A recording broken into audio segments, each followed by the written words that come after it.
Hi, this video is the sixth one in a series intended to introduce beginners to the philosophy of existentialism.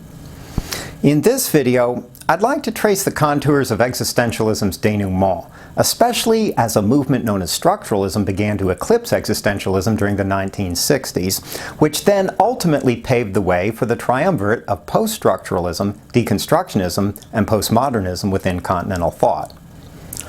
However, I'd like to begin this video with a kind of conundrum, and it goes like this. How is it that a movement like existentialism, which for more than a century had sought to fathom and illuminate the darker, more difficult latitudes of the human soul, found itself so easily displaced within continental thought?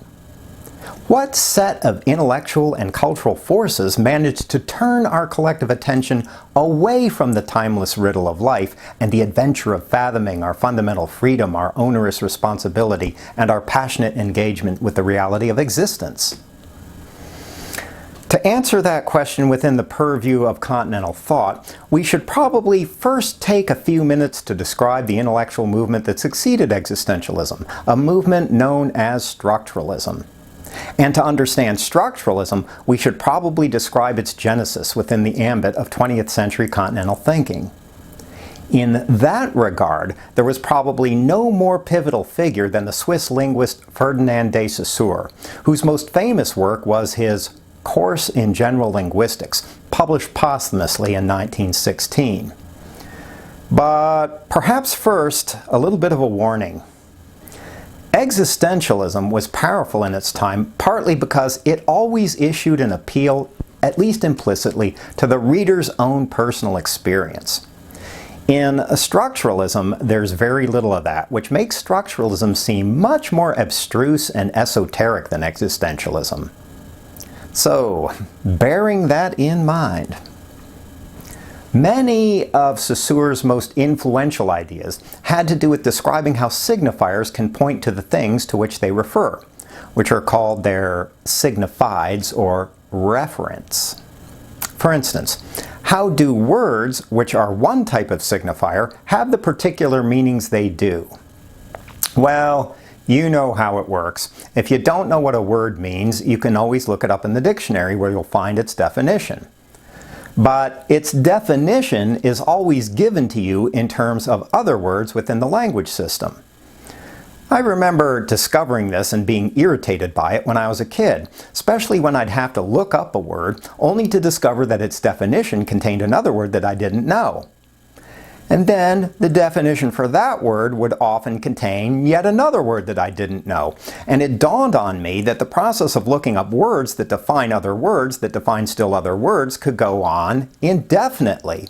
And that finding the absolute definition of a word was a kind of illusion. After all, you could always look up the meanings of all the words that constitute a word's definition and then have to look up all of the words that constituted the definitions of those words, etc., ad infinitum. In other words, the meaning of words is always infinitely deferred onto the words that define them, and then the words that define those words, and ultimately onto the entire language system as a whole. Well, damn. And so, what we think of as a word's meaning is really based upon an infinite interplay of other words and consists of the particular way that a word is situated within the referential totality of the language system itself. How it points to other words that are relatively nearby, as it were, within the immense network of words pointing to and defining other words. But of course, sometimes in dictionaries, and especially the ones I was using when I was a kid, there'd be a picture of the word's referent next to its definition in words. But the problem I discovered with that is that the pictures would often still fail to sort out the problem of coming to a final resolution of a word's meaning. For instance, I'd look up a word like capybara, and I'd read a definition like a member of the taxonomic genus Hydrochaeris. And I'd think, well, thank God I looked up the words obscurantism and accursed earlier because they pretty much apply to whoever wrote this dictionary. So then I'd take a look at the picture next to the word capybara, which vaguely resembled the head of a squirrel. And I'd wonder something like, So does the word capybara refer to the type of face that resembles a squirrel's? Or is it referring to the somewhat disheveled fur in the picture? Or maybe capybara refers to the kinds of animals that gather nuts in the fall or that have bushy tails. But the point is, how could these sorts of questions and uncertainties arise if there was a discrete, straightforward linkage between a word and the assemblage of perceptions to which it refers? The answer, of course, is that things that appear within our perceptual fields, which at some level would seem to constitute the ultimate reference of the words we use, also gain their particular significance for us according to the referential process. In fact, according to the very same basic logic that applies to signifiers like words. For instance, a capybara becomes a meaningful object within our perception as a function of how it points to other things we perceived that are similar to it within the immense network of our cumulative perceptions and experiences. That's true at the macro level of perceiving organized objects like capybaras, but also at the micro level of the perceptual qualities that would seem to constitute them. So, we perceive a capybara as a kind of enormous rodent, and its enormousness is constituted by how it points to other perceptions that we've had of things that seem very large, as well as still other perceptions we've had of rodents, both at the level of our individual experience and also insofar as shared perceptual patterns and habits play out across the social terrain. So, like language, it turns out that perception is also a referential signifying process. Consequently, what at one level seems like a theory meant to describe the workings of words within language systems can also become a template for describing the process of perceiving reality. Anyhow, as this way of seeing language and ultimately reality began to gain more purchase within continental philosophy, different people began to apply it to different academic disciplines. For instance, the French psychoanalyst Jacques Lacan began to apply Saussurean structural linguistics to the task of interpreting Freudian theory.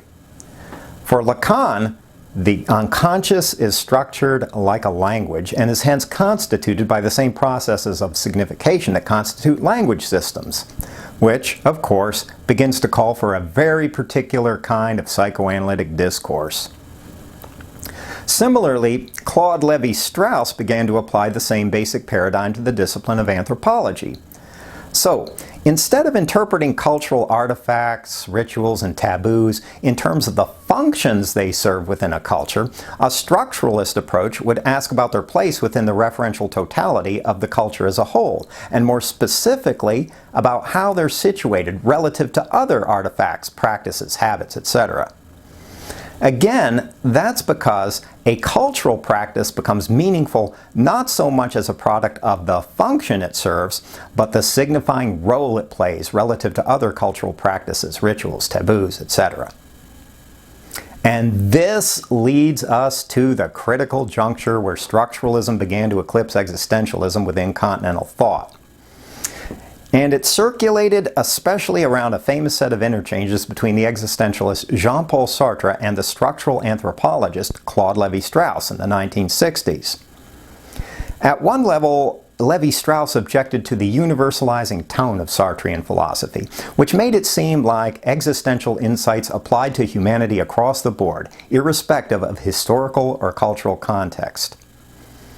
On the contrary, from an anthropological perspective, a work like Sartre's Being and Nothingness couldn't help but be anything but a particular signifying vector within a very specific cultural and historical movement, and more specifically, the referential product of Parisian intellectual practices circulating in and around the historical cataclysm of World War II.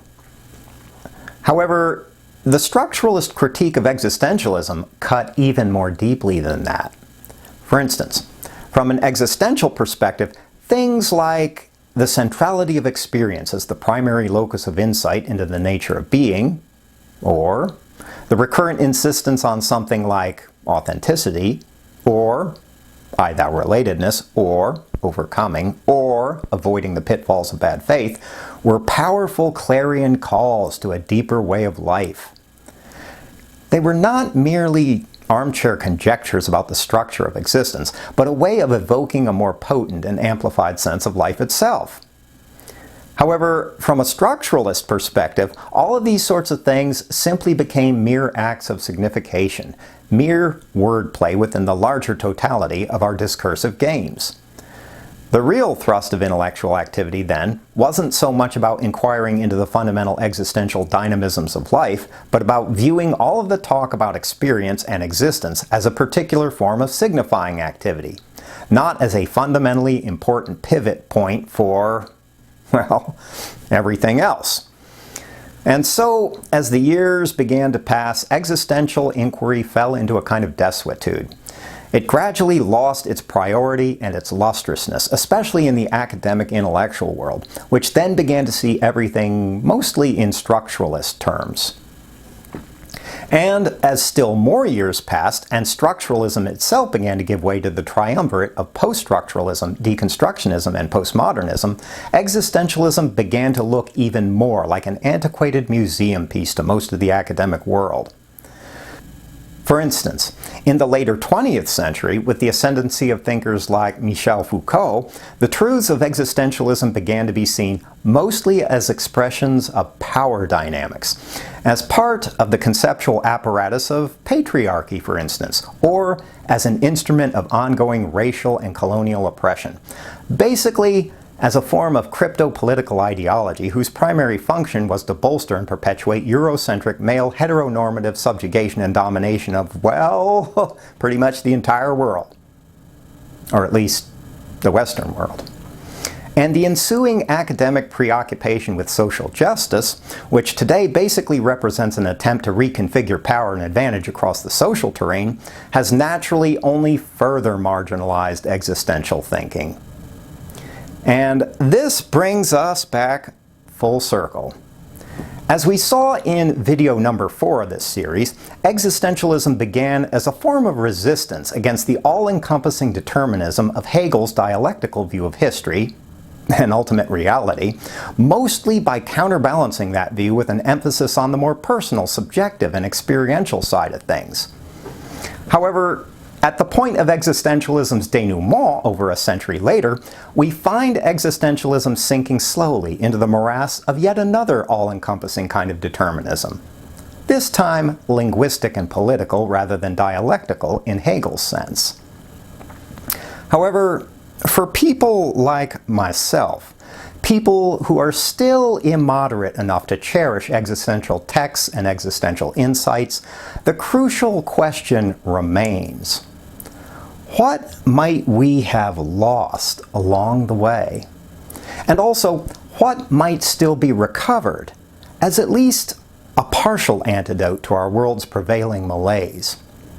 For instance, what might we reclaim from existentialism that could provide something of a corrective to the myopic divisiveness and self-preoccupation of identity politics?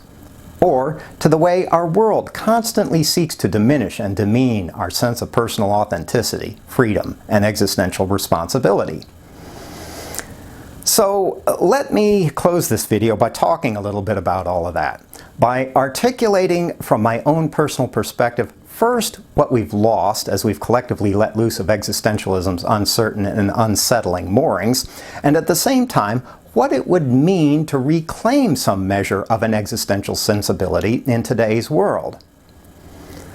First of all, reclaiming an existential sensibility would mean learning to live close to reality, close to the blood and bone of things, as it were, rather than in the chimerical haze of our desires and fantasies for a world other than the one we're living in. As Albert Camus once put it, seeking what is true is not seeking what is desirable. It would mean learning to make every breath count as we move from moment to moment. But this, in turn, would mean cultivating the capacity for a kind of honesty and directness about our experience, especially with regard to facing the darker, more offensive, and inappropriate regions of human existence. It would mean giving up the popular obsession with trying to censor and Baudelarize what we find ugly about ourselves and about life. However, it would also mean cultivating a participatory rather than spectating relation to life. It would mean learning to tear ourselves away, at least now and then, from the mesmeric glare of the many screens that surround us in this world. Perhaps even the one you're watching right now.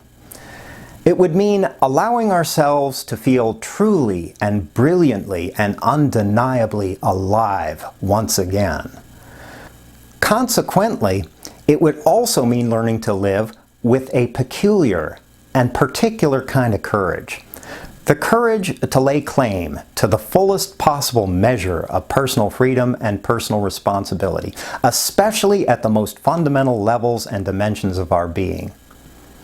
But perhaps most of all, it would mean reclaiming our sense of existential adventure, the sense of breathless exhilaration at simply being alive in this world, reclaiming the strange, uncanny thrill of feeling life coursing through us in all of its infinite majesty and all of its boundless absurdity and horror, as one moment of our lives gives way to the next and the next. And along with the sense of existential adventure, a deep sense of intimacy and companionship as we travel alongside each other, together traversing the uncertain road of this harrowing and euphoric journey, sometimes feeling like gods made flesh, quivering in ecstasy, and sometimes screaming in the unendurable agony of night without end. Yeah, maybe most of all we could reclaim all of that. So, don't walk in front of me. I may not follow. Don't walk behind me. I may not lead. Just walk beside me and be my friend. Peace out.